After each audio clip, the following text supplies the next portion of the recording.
Genny Rogers. She's from Skokomish. And if you'll come up now, Genny. And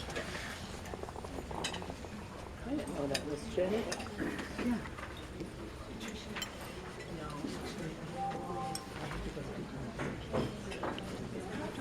well, welcome. You don't have to hold it. I can stick it here.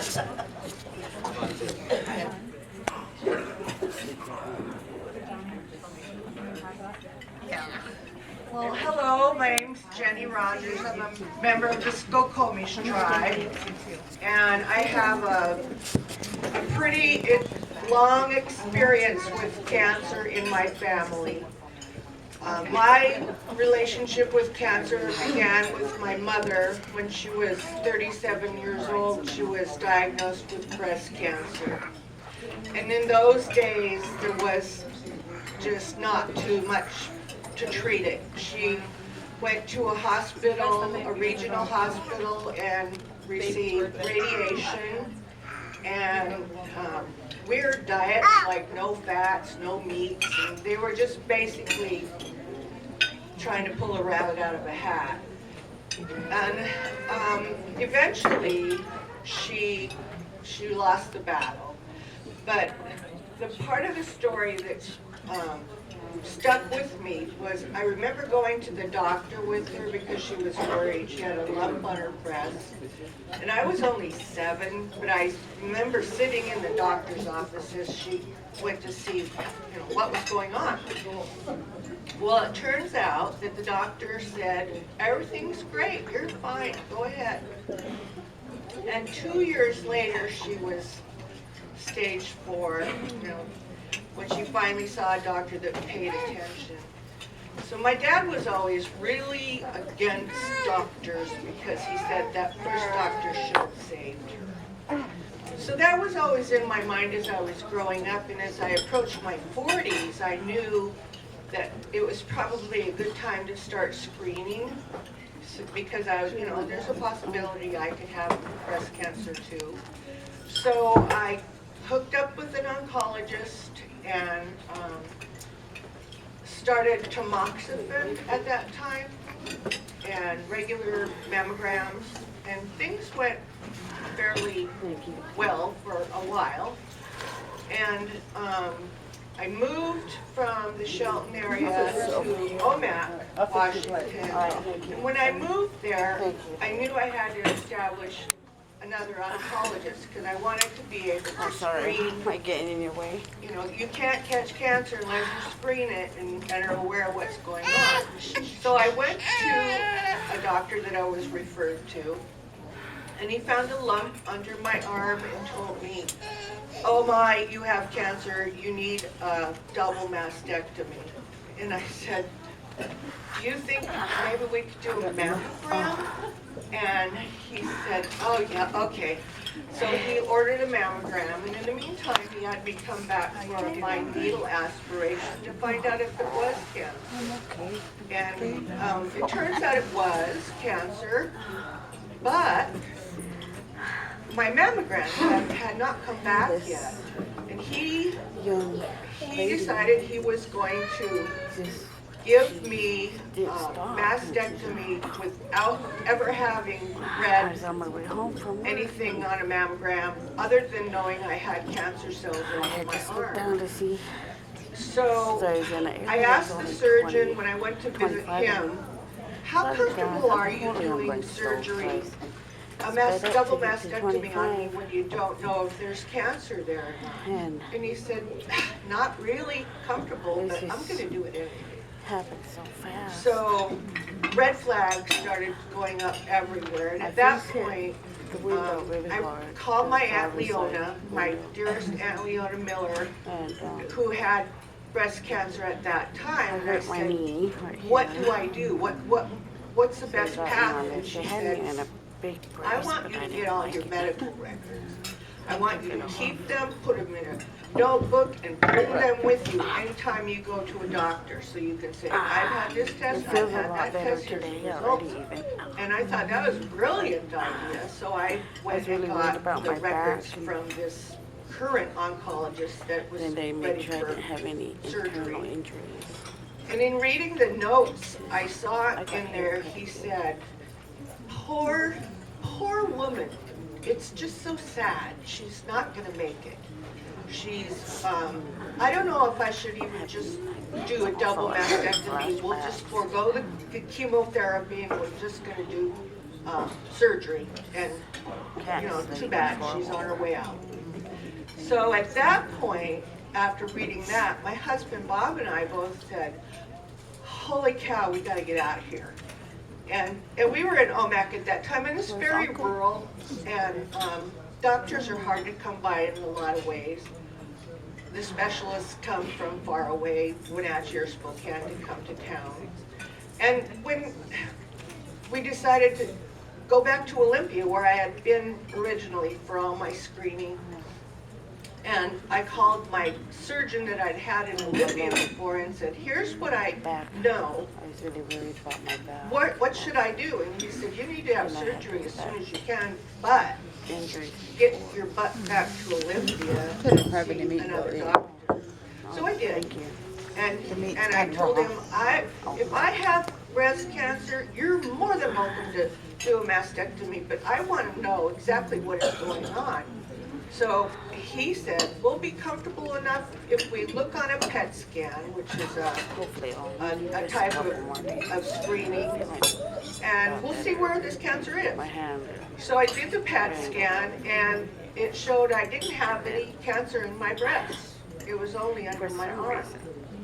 So that meant that I had a primary cancer that they assumed was probably from my breast, and my body had taken care of it. And that cancer was gone, but a piece had broke loose, and it was now in my lymph glands.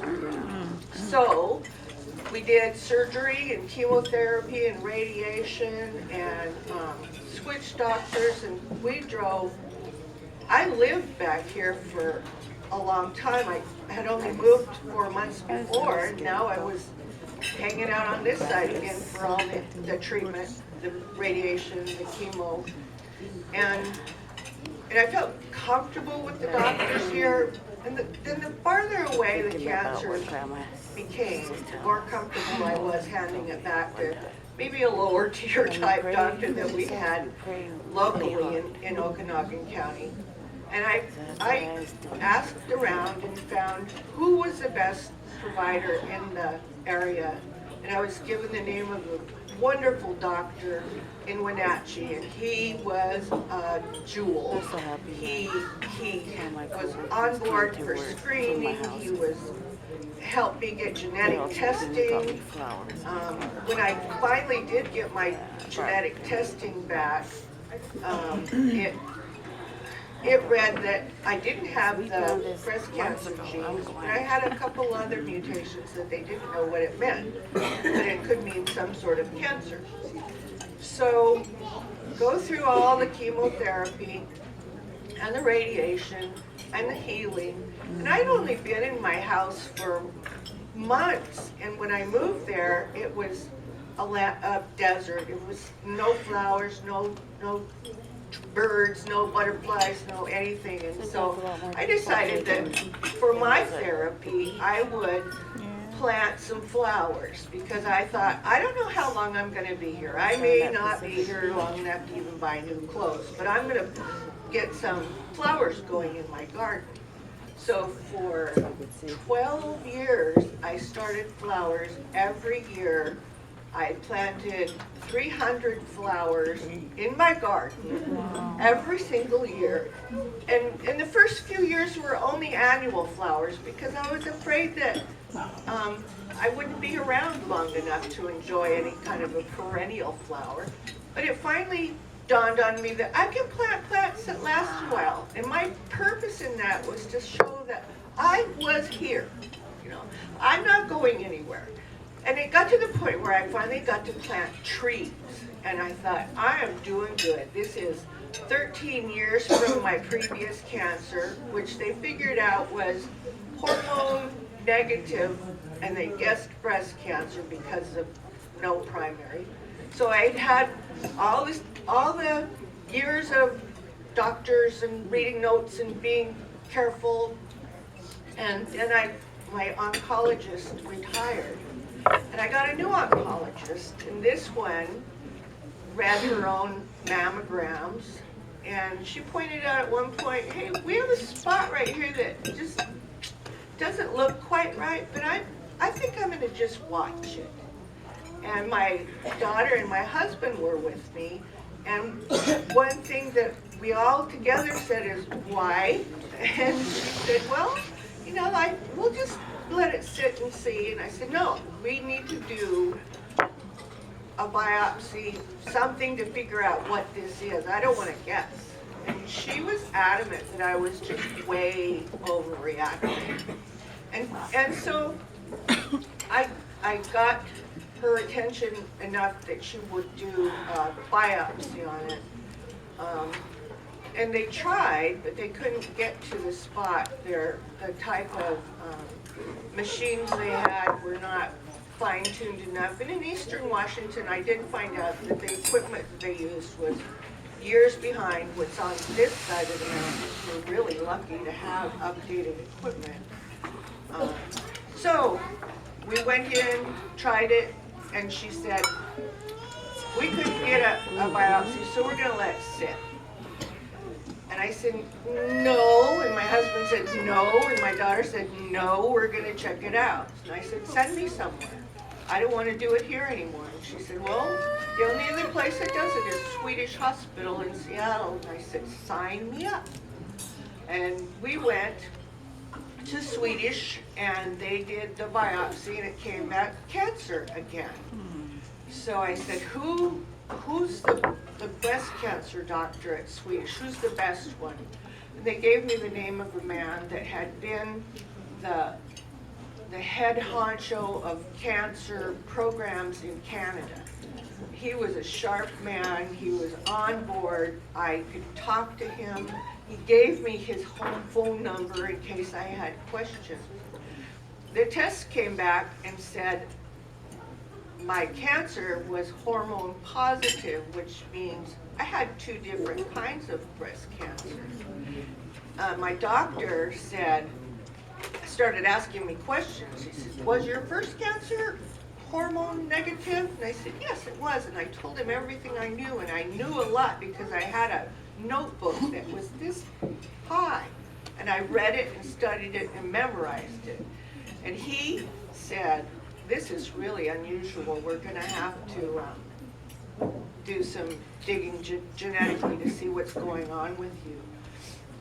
And they found out through the next genetic testing that over the years, in 13 years, genetic testing went for, I can look for 2 mutations to 40 different mutations a couple years ago when I had it done. He said, it's more like reading a story than just seeing the letters. Two were worth a letter apiece, this is worth a sentence. So we had that done, and it came back that I had a mutation that they had 2 mutations they'd never seen before. They think one might be for breast cancer and the other's colon cancer. And so all of a sudden I thought, oh my God, now I have to worry about colon cancer? So screening goes on for that. I found out through talking to my relatives that there's a high incidence of colon cancer in my father's family. I wouldn't have known that if I hadn't called them. It wasn't anything that was shared. They were pretty tight-lipped, and his family's not well connected physically or even emotionally like our family here. So tracking them down and getting all the information was kind of a fun prospect. But having done that, I got my brother to do some genetic testing because he had had some pre-cancerous polyps. He did his testing with the same genetic counselor I went to, and they discovered he had both those genes also. So then I have to look at my family. My brother has the mutation. What about my children? And I talked to the gastroenterologist that both my brother and I go to, and he said, your kids need that screening for colon cancer by the time they're 40. Well, I had one that was already over 40, and one was close to 40, and so I started my assault on them to get the test done. I did, every time I saw them, have you done it, why not, what doctor are you going to, and I got nasty enough to go to their wives and say, you have to make them go. And so the testing, they're on board with the screening. And that gives me some peace of mind because, like I said, you're not going to catch it unless you screen for it. You can bury your head all you want, but you need to be proactive. And I know that being proactive and being a partner with my doctor instead of a playing field like this, the doctor's so smart and I just have the cancer. I would never call my doctor doctor. I called them by their first name all the time because I wanted it to be an equal partnership. And I told them all that and they were all comfortable with that. So it's really important in my book, the things that I learned were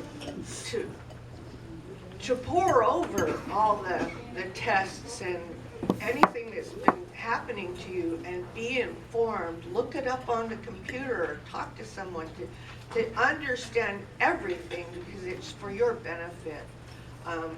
It might not look like it's an easy thing to do, but it's important because everybody deserves to live a happy life on this earth. And the treatments can be too much to bite off at some point.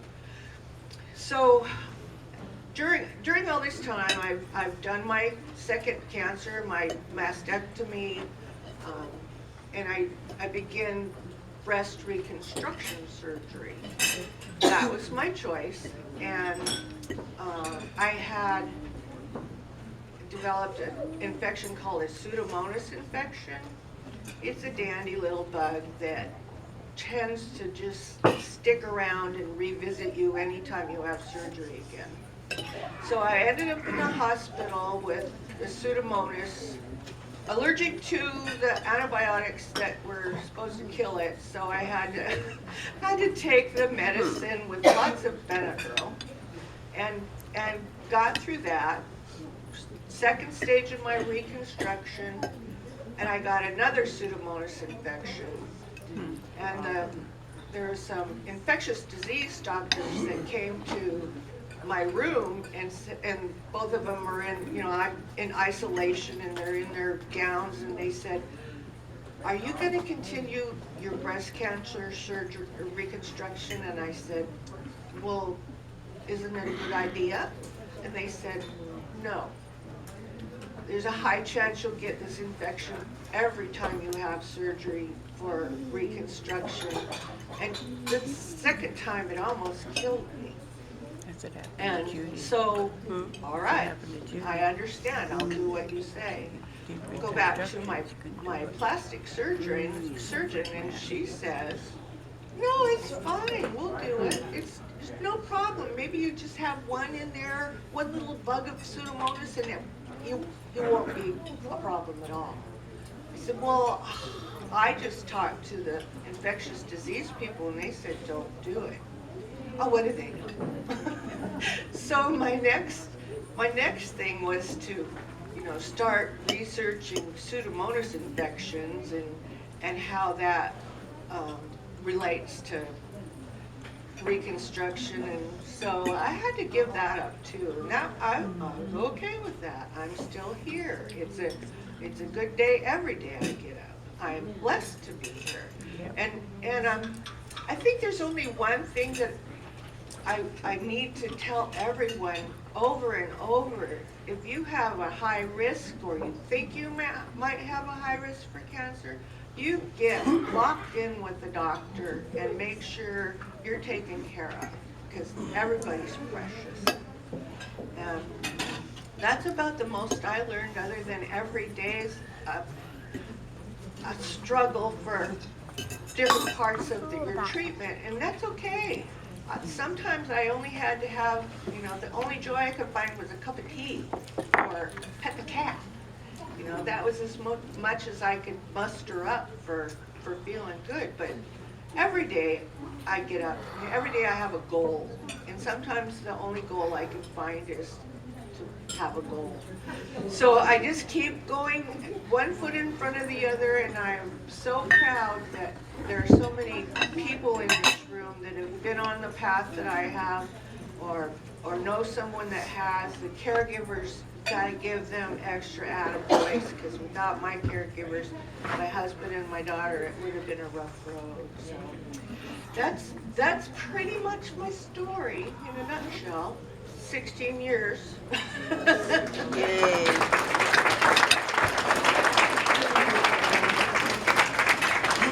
Thank you, Jenny.